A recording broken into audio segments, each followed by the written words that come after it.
at the club? It's fantastic. It's incredible. What, my dear fellow? Absolutely fantastic. Oh, what's happened? You look as if you'd seen a ghost. A ghost? Brandy, that's what I need, brandy. Brandy. Yeah. Oh, yeah. Who struck you? Well, you said it yourself. It was a ghost, and without any previous warning at all, he hit me in the eye. Yeah, wait a minute. Yes, I think you better have another. Well, thank you.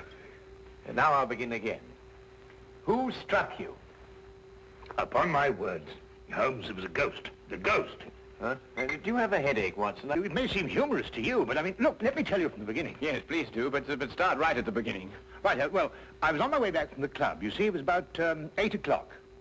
And I got into Spender Street, and I was just opposite that little tobacconist. You know, makes that Yes, mixture. yes, I know, yes. Go on, Watson. What did you do then? Well, I saw a man in front of me suddenly clutch his chest. He was walking towards you? How do you know?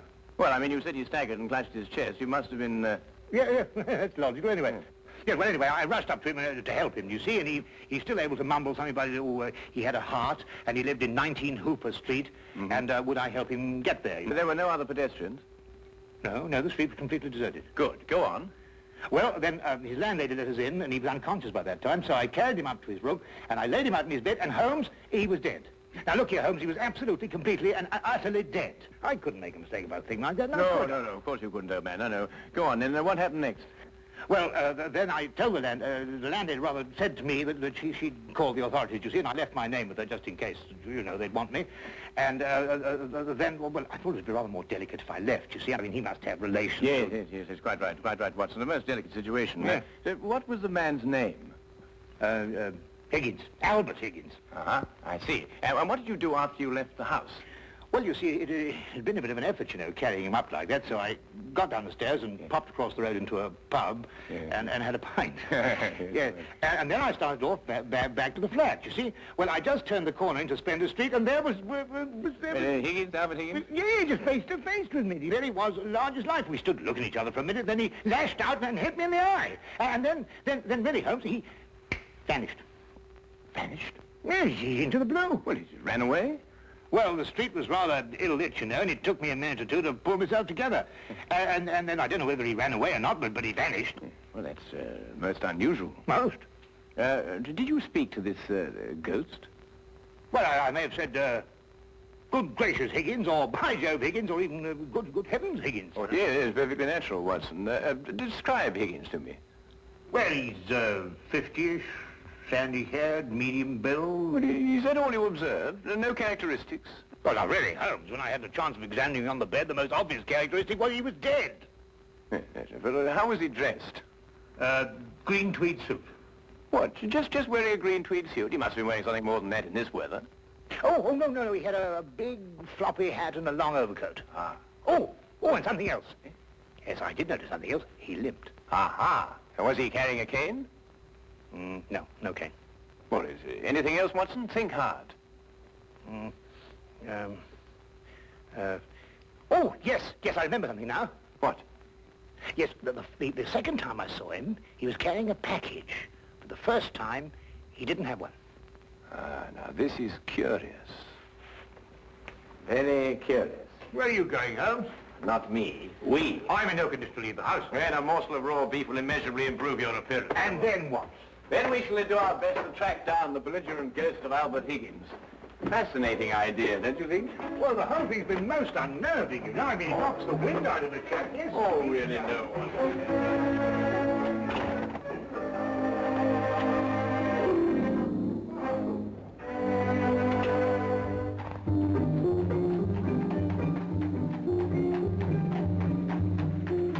Also a rather flamboyant character by the wide, rakish brim.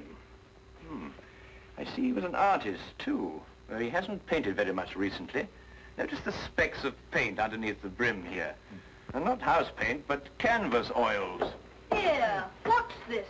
How are you, Jensen? What are you doing in poor Albert's room? Oh, good evening, Mrs. Blake. You remember me, Dr. Watson? You're the bloke who brought poor Albert in. Yes. Who's your gentleman friend? This is Mr. Sherlock Holmes. Mrs. Maggie Blake, the landlady. Pleased to meet you, I'm sure, Mr. Holmes. Oh, poor old Albert. He was proper fond of life, Albert was. He wouldn't have popped off if he'd had his way. Oh, few of us would, madam. I was around to the local having me good-night pint.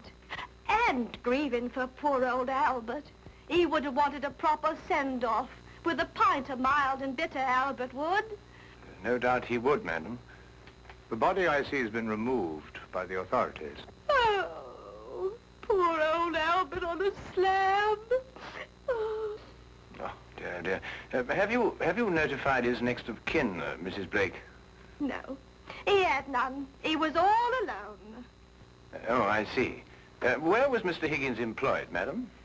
At the Pembroke Museum, right around the corner in Spender Street. It's a picture museum. Albert was a day watchman. A day watchman, you say? Well, what were his working hours? 9 in the morning till 9 in the evening. Punctual as a clock, Albert was. Never late a minute. Poor Albert. He always came back from the museum, then, at a few minutes after 9 every evening. Aye, to make his supper. He was a proper good cook, Albert was. Excuse my saying so, madam, but aren't you mistaken? Surely it's a little after 8 when Mr. Higgins finished work? Because it was only a little after 8 when I picked him up this evening and brought him here. Oh, no, Doctor. It was just after 9. I marked the time because I was waiting for Albert to come back. He'd asked me to get him a cut of beef. He always came back just after 9. He'll never eat that beef now. Poor Albert won't. He'll hit you in the eye. Hmm? Oh, no, I just bumped into a door. Oh, you shouldn't get familiar with the door, if you know what I mean. Well, really, that... Yes, I think we've found out all we can for the time being, Watson. Thank you, madam. We shan't intrude on your grief any further. Poor old Albert. It really is most embarrassing about this eye, Holmes. Did you hear what she inferred? It's a terrible situation. And she's wrong about the time. It was only a little after 8. And it's only a few minutes' walk to Spender Street. Time is a curious dimension, Watson. Habit and a preconceived notion can so easily reverse the hands of a clock. And yet the clock is still in perfect working order. Where are we going? To view the mortal remains of poor old Albert Higgins.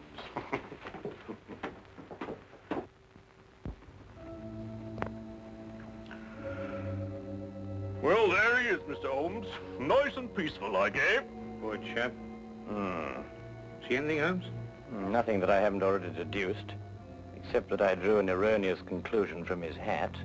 He has painted recently, but indoors with his hat off. There are still traces of paint, quite fresh under his fingernails. What does that mean? I haven't the faintest idea.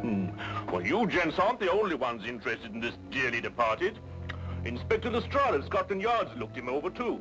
Oh, indeed. Oh, he's still here if you'd like to talk to him. Well, that should be very informative for one or the other, or both of us. I can't understand it, Holmes. I'm absolutely sure this is the man who punched me. I'm positive. But also the one who had the heart attack? Yes, I'm sure of it. One and the same. Well, he's punched his last punch. Where he probably is, they're punching him. Full of holes with pitchforks. Yes, well, I think we've seen and heard enough. Would you like to take us to Inspector Lestrade now, please?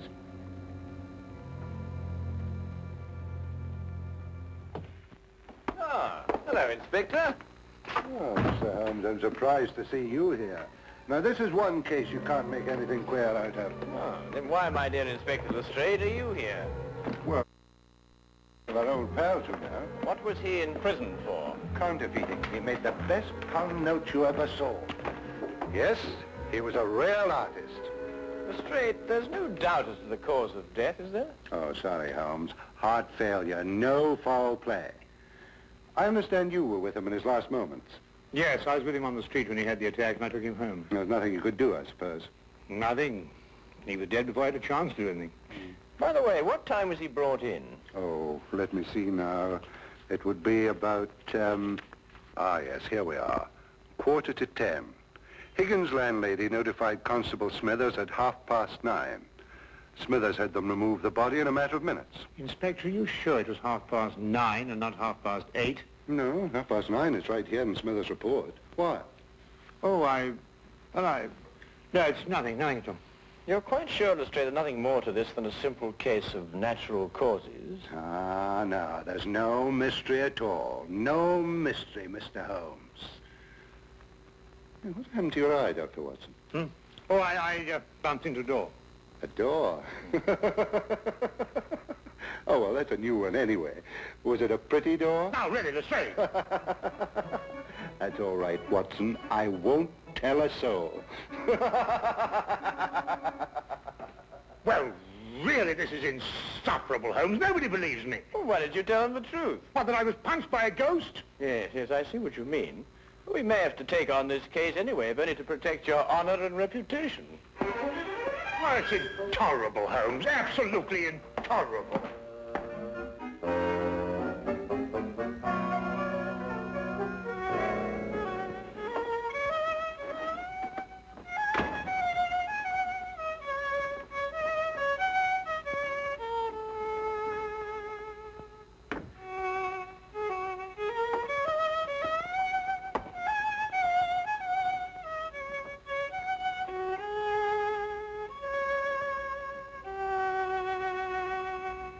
Oh, evening, Watson.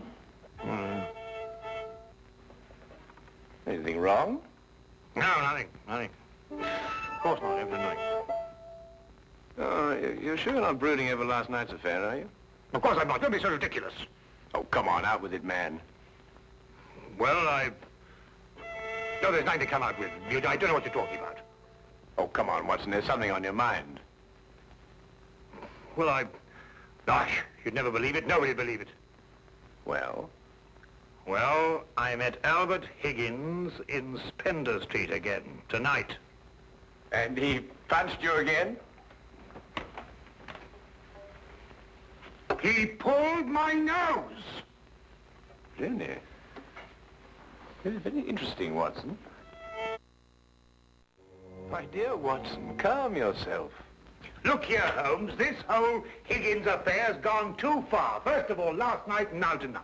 Calm yourself, Watson, and relate. Everything hangs on this second encounter.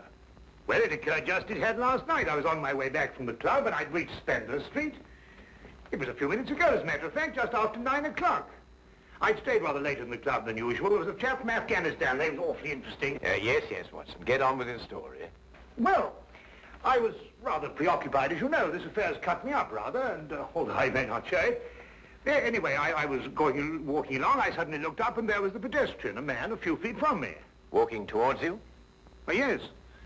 Of course, I didn't recognize him straight away for, you-know-who.